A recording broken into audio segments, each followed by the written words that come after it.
Hello, and you're very welcome to another edition of the JMAC podcast. I'm John McMahon, and of course, this podcast is sponsored by Retrowear.com.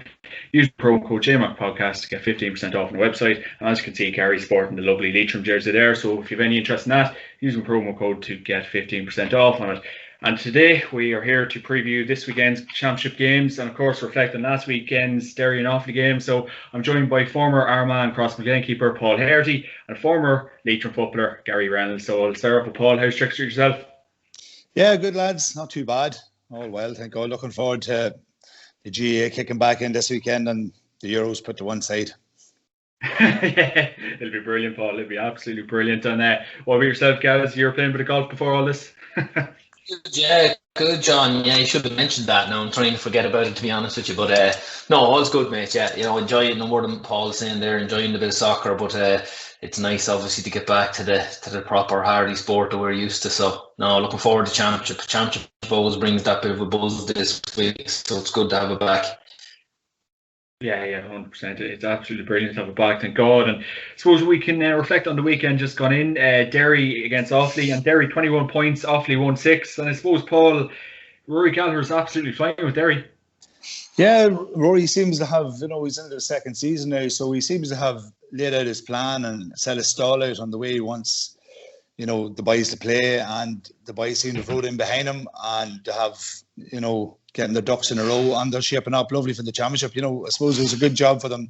I think they just decided to go ahead and play the final where other teams did not, and it's probably the extra games stand them in good stead. So Derry be no pushover now come championship. They're racking up impressive scores, and Derry always, I suppose, traditionally had great footballers. It's just probably a case of getting them to glue and gel together, and Rory seems to be going in the right direction. So you can't. And also, championship as always is a minefield. So going forward, everyone will have to take Derry very, very seriously coming into the serious end of the championship. Yeah, definitely, without a shadow of doubt. And what about yourself, Gaz? Were you impressed by Derry at the weekend? Yeah, impressed by Derry. Paul might know a bit more about them than I would from that end of the country. But I suppose we played them, John. We played them in the league final in 2019, my last year involved with Leitrim, and very impressed with them. As Paul said, they've always had the talent and always had the forwards, but for some reason they just weren't able to kind of gel the both together. Gallagher. Also, he's a hard taskmaster as well. He demands an awful lot from them. So they all seem to be buying into what he's doing. I think Conor Glass is a massive plus for them as well this year. They were kind of missing that focal point around the middle of the field to try and kind of meet the forward line and the back line together. But he seems to have done that, and it's definitely paying off for Derry at the moment. They're kind of getting back to where they belong. You might compare them as well, Paul, maybe to Armagh over the last 3 or 4 years under McGeady since he went in there. He started something special, and they seem to be finally reaping the rewards by staying up in Division 1 last weekend. I'd say that's for Derry, or maybe trying to get to something like that, maybe 2 or 3 years down the line. But if you you've got an Offaly team who went in full of beans and flying, and now is that going to be a blow to them for going into championship where they as well maybe not play that league final? In hindsight, that could have backfired on them maybe a little bit now. And you can understand when the tails are up, you're thinking, no, we'll go and give it a rattling Croke Park. But I think, are they out against John in championship? I think they're out next weekend, but it might be a little bit of a dumper for them going in next weekend. So yeah, interesting to see. It's nice to see both teams get exposure on Croke Park and what they both deserve. But Derry look to be flying, yeah. Yeah, absolutely. And honourable shout out to Shane McGuigan swinging that point from the sideline as well. Absolutely incredible stuff. Suppose we can kick into this weekend's action in the Connacht Championship. You have Sligo against Mayo, and suppose we'll start off with yourself, Gaz. Suppose Mayo will be looking for a victory in that one. Yeah, big time. And you'd expect them to get it. Massive blow to them the last couple of weeks with Killian O'Connor going out. It's probably, obviously you'd be thinking on All Ireland it'll be too far of a reach for them now without O'Connor, but also it puts into doubt a little bit of doubt regards the Connacht Championship now as well, because Galway were obviously on a big downer after their late collapse against Monaghan. You had Roscommon who are low on confidence, so it was looking like Mayo's to lose, but now that'll give that'll give Galway and Roscommon a little bit of a pep in their step, knowing that O'Connor is out, because although Aidan O'Shea's coming back, I just think he brings so much to that Mayo forward line. Everything just seems to function so much better when he's there. I still expect them to dispose of Sligo this weekend. In fairness to Sligo and McEntee, I think it was a crazy stat there the last 3-4 years when Paul Taylor was involved with them and a few others. I don't think Sligo won a game nearly for 2.5 years, whether it be league or championship. They might have beaten London or something. So they were on a really bad downward spiral. And in fairness, he got them competitive again this year. They bet Leitrim well down in Markovich Park, and they ran Loud and Antrim tight. So they're on a little bit of a rise. They'll be looking to try and get promoted out of Division 4 next year. Unfortunately, I think their year is going to end now on the weekend on Saturday. Lots of good young players coming through. I don't know a lot of them, bar your Keelan Cawleys and your Niall Murphys up front. Niall Murphy's a forward now that would make it into any county team in the country. He's a serious player. And it's great to have him back fit, but if Mayo can tighten up on him, I don't think they offer very much more. So Mayo to win that one maybe mightn't be as much in the end. They might give a few lads a run off of the bench in the second half, but I'd say Mayo by 8 points maybe in that one, John. Yeah, definitely. And what about yourself, Paul? How big of a loss is Cillian O'Connor to this Mayo team? So Cillian O'Connor has been a fantastic footballer for so many years. Like fantastic season last year. What a loss to Mayo, but as we were saying, and we've seen they've probably unearthed a few young boys coming through in the league as well. They always seem to have a good turnover of players. Like they have had a lot of retirements from last year, Mayo, and they were biting at the bit last year. They were near that end of the season as usual. But this year, they seem to have gelled a good few players back into the setup and going motoring well. But as you say, what way does it leave the Connacht Championship with, I suppose, Armagh beating Roscommon fairly well. The Galway boys on a bit of a downer, as you said, with the Monaghan result going to extra time. It leaves it all, teams coming in on a low ebb. So Mayo probably coming out the best of it, maybe with the whole lot. But I have to have a wee shout out for my own club man, Tony Mack over there in Sligo. Maybe a step too far this weekend. And a bit like maybe Rory Gallagher, it'll take us a wee bit of time from the stamp his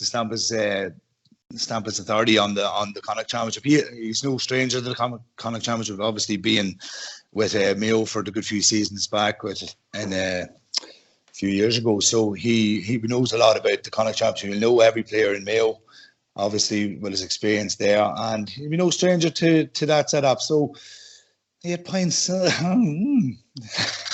maybe a bit closer, hopefully, for the neutral. And we'll have our Sligo jerseys on this weekend, hopefully for Tony Mack's sake. But as you say, it probably could be a step too far for them. But here's hoping. Yeah, absolutely. I'll tell you, I'm not going to give my prediction because I don't want Paul Hearty chasing after me anyway. I'll tell you that much. You're safe enough, John. And in the next game, it's the Munster Championship. So you have Limerick against Waterford and Kerry against Clare. And Limerick would be looking for a win against Waterford this weekend, Paul. Limerick definitely will be looking for, to get up to the next step in the championship and give themselves a wee run. They've been probably trying to get the results strung together the last couple of seasons. Waterford, you can't really see them making too much of an inroads. It's been a while, probably chipping in with a couple of results, but Limerick seem to be coming into a bit of form probably, and going by all things that they're probably favourites to advance from the weekend. Yeah, absolutely. What about yourself, guys? Limerick against Waterford? Yeah, and no more than Paul's after kind of pointing out there, I suppose, in my last prediction, I was playing, obviously, Paul wouldn't have had this issue, he was with a very good Armagh team, but when you hear pundits kind of brushing off your chances like we have with Sligo, I'm going to do something similar with Waterford. You never like to hear it, but that's just the way it is, unfortunately. And Limerick are another side that are really on an upward trajectory. I think they were unlucky to miss out maybe on promotion to Division 2 from Division 3, but they'll probably be the first to admit maybe it's a year or two early for them. They're going well the last couple of years, and I think they're definitely on the rise. You've obviously got Kerry, Cork, and then you've got the next couple of teams, Clare and Limerick, fighting it out for who's the next best. and Tipperary after letting themselves down greatly. So I think Limerick will see that as a chance to maybe nail themselves down, with Clare as being the next best of the rest in Munster this year. And I think they will beat Waterford this year. Waterford have a high turnover of players the last couple of years. A new manager as well is in this year as well, so he's trying to kind of bring a fresh approach with them. But it's very difficult when you've got such a short league campaign, John, to kind of get any sort of momentum going. So Limerick probably looked a bit brighter in the league, and I think that'll show this weekend. So I think Limerick again comfortably enough in this one, maybe 5 or 6 points. Yeah, absolutely. And the next game, you have the Kingdom against Clare. So we will see what the Kingdom are like this weekend in championship action. Gary, can Clare maybe cause an upset?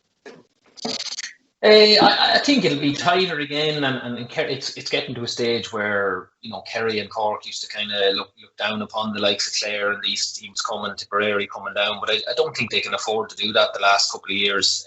Clare under Colin Collins have been a breath of fresh air. I think he's the media darling at the moment. Everybody's talking about Clare and Colin Collins, so I'm not going to go on too much about them because they're brilliant. They've come right from 4 to, and they've held that status in 2 for the last 4 or 5 years, which has been a serious credit to them. And again, they'll be the first to admit that maybe they don't really, you know, want to maybe head. Obviously, they want to go to Division 1. I'm not saying they don't, but I don't think they'll want to be going up there and picking up the kind of hammers that Roscommon are picking up. So, but the fact they're holding their own in Division 2, and again, they didn't lie down against Mayo a couple of weeks ago.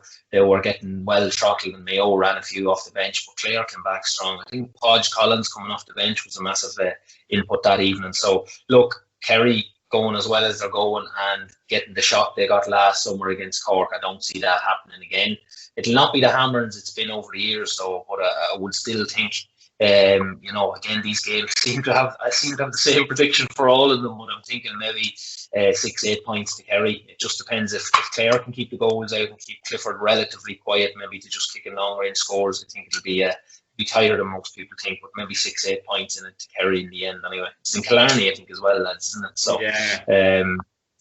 never an easy place to go, and Kerry won't want to be beaten in their backyard. So no, I don't see Clare making huge inroads this weekend. They'll have a successful year to date, but it's unfortunate that there's, you know, obviously there's no back door. So if you're beaten Saturday, you're gone. But I see that being the fate for Clare this occasion anyway.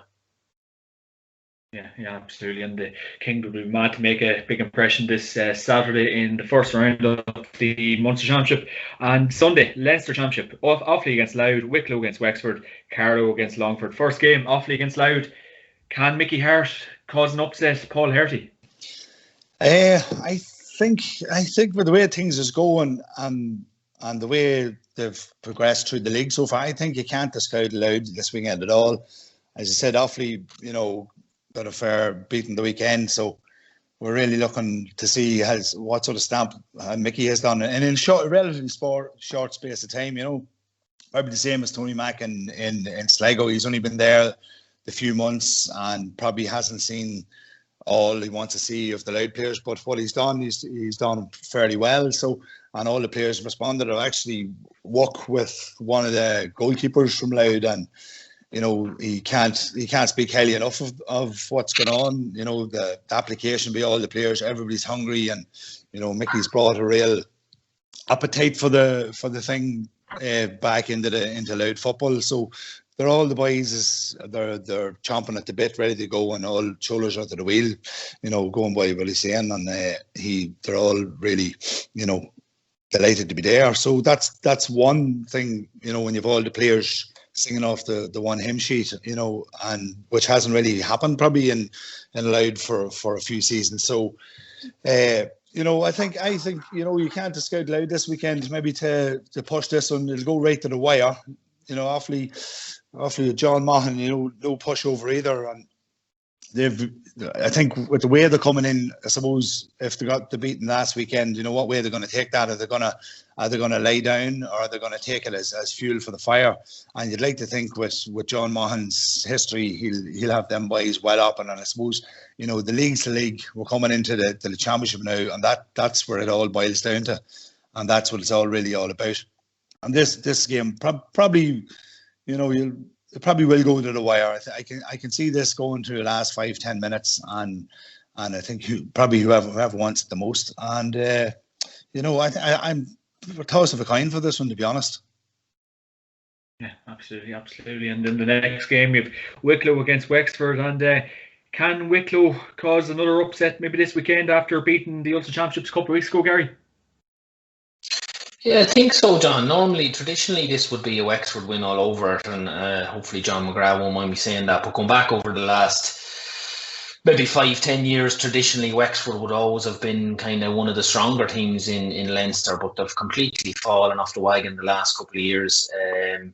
Even before Paul Galvin took them over, they were really not really going anywhere. Since they've come back down to Division 4, generally you get a kick out of some teams when they're relegated down there. Like, you'll expect that from Cavan and Tip next year.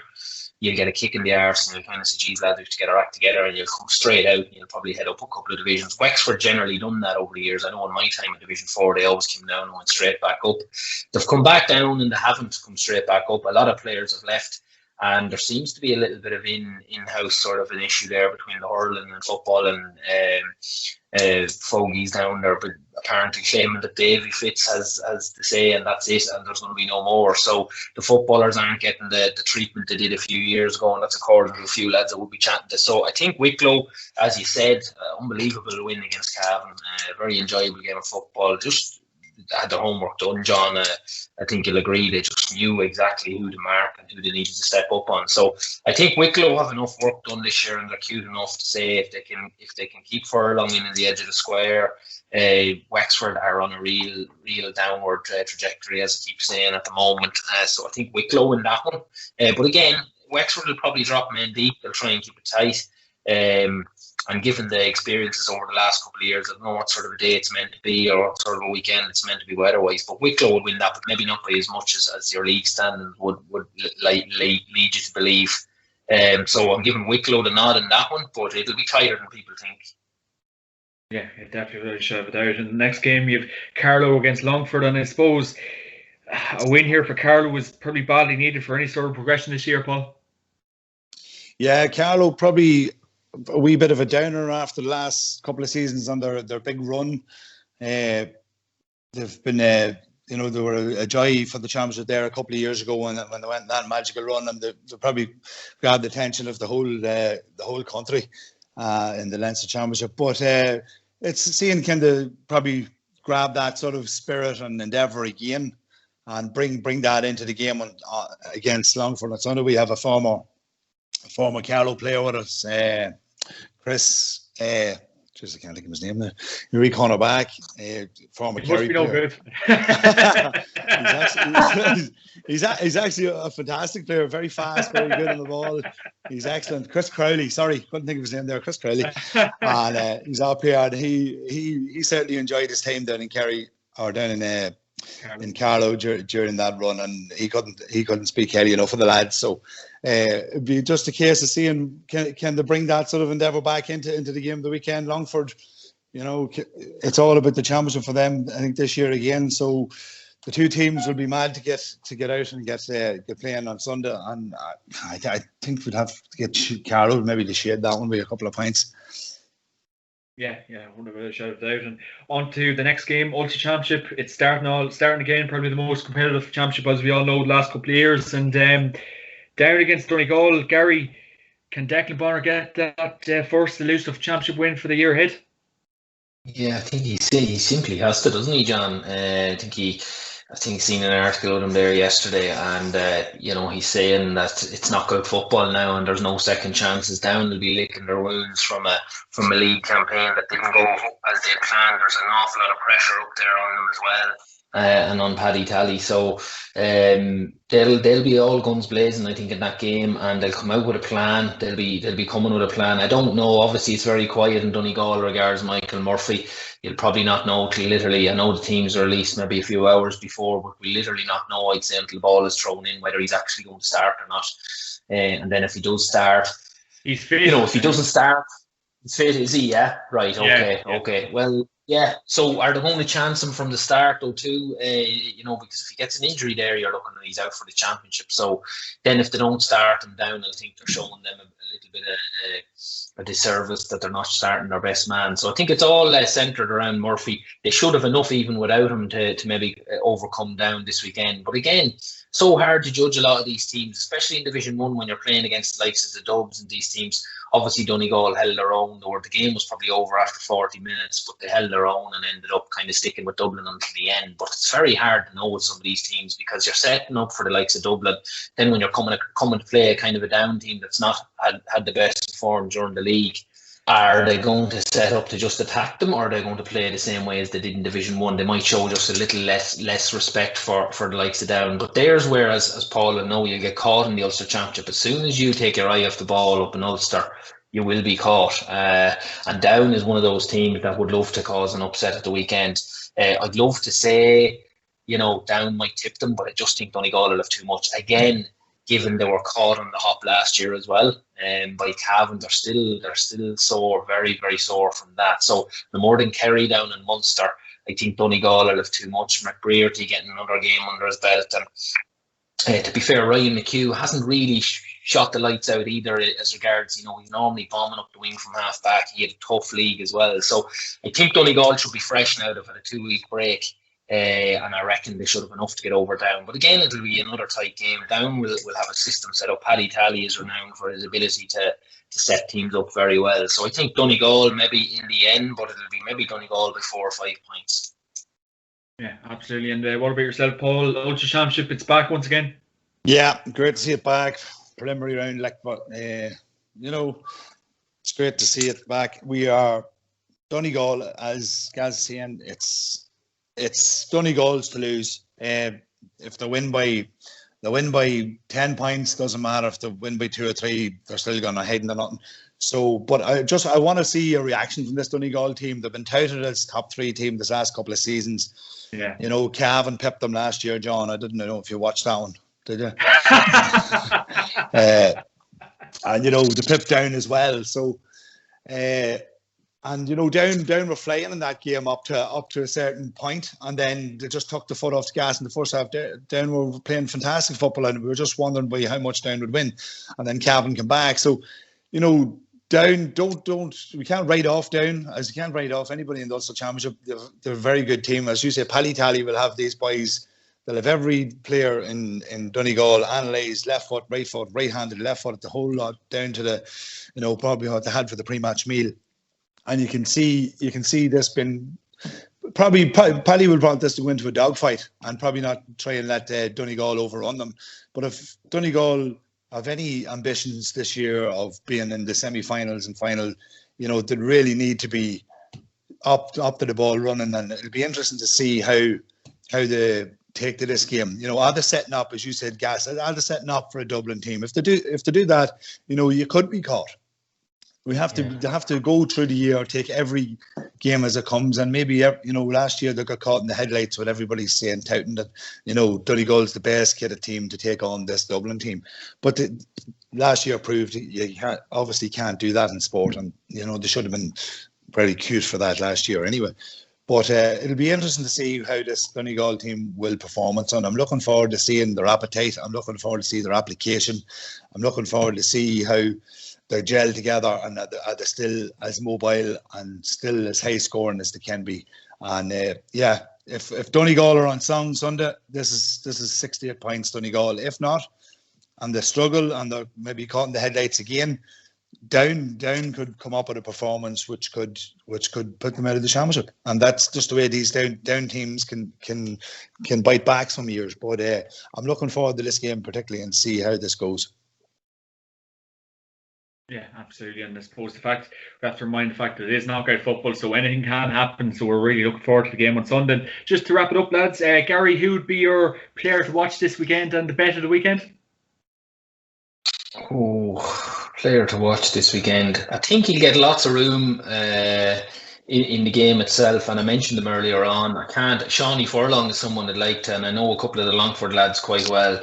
But I'd go with Sligo's Niall Murphy. I think as much as Mayo should win that one easy enough, I think he'll end up getting a bit more room than any of the other forwards in any of the other games. So I'd go with Niall Murphy. And my bet of the weekend. They're all, again, just to go back to the Leinster Championship. It's funny, we're on about the Dubs, lads, and we're on about the Dubs this and Dubs that, but when you actually take them out of that Leinster Championship, it's extremely competitive. Those three games you mentioned, Louth, Offaly, Wicklow, Wexford, and Carlow, Longford, I'm telling you, there's not a kick of a ball between those 6 teams. Yeah. And they're, they're very enjoyable games. I watched a couple of them on GA Go the last few weekends, Cavan and Wicklow and things like that. They're actually very enjoyable games of football as well. So they're 6 games, or 3 games I'll be watching out for with those 6 teams. But bet of the weekend, I think Longford will beat Carlow. I always had a soft spot for Longford, me out lads from Longford. But I think Longford might catch Carlow. Again, it's not necessarily a bet of the weekend, but player to watch now, Murphy, Sligo, and Longford beat Carlow. Absolutely. And what about yourself, Paul, the player to watch this weekend and the bet of the weekend? I suppose it's very hard to not be watching David Clifford these days. A Rolls Royce of a player, superb. Doesn't matter who seems to be marking him. He's still coming up with the goods, and he's still only a young fella. Like, is he 20 yet?